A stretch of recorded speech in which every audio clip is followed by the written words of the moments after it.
അസ്സലാമുഅലൈക്കും, റമദാൻ മുബാരക്.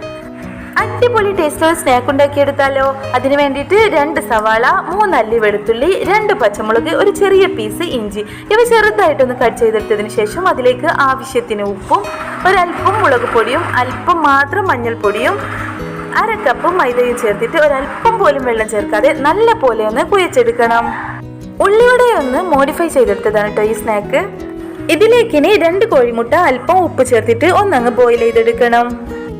മുട്ട ഒന്ന് കുക്കായി വന്നാൽ തൊലിയൊക്കെ കളഞ്ഞതിന് ശേഷം ഒരു മുട്ടയെ 4 ആയിട്ട് കട്ട് ചെയ്തെടുക്കണം.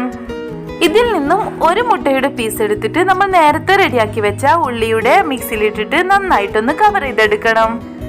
ഇതുപോലെ എല്ലാ മുട്ടയും കവർ ചെയ്തെടുക്കണം. ദാ ഒരു ബോൾ പോലെ കേട്ടോ. ചൂടായ എണ്ണയിൽ ലോ ഫ്ലെയിമിൽ ഇട്ടിട്ട് നല്ല പോലെ ഒന്ന് ഫ്രൈ ചെയ്തെടുക്കണം. സൂപ്പർ ടേസ്റ്റുള്ള സ്നാക്ക് ഇവിടെ റെഡി ആയിട്ടുണ്ട്. അപ്പോൾ സബ്സ്ക്രൈബ് ചെയ്യാൻ മറക്കല്ലേ.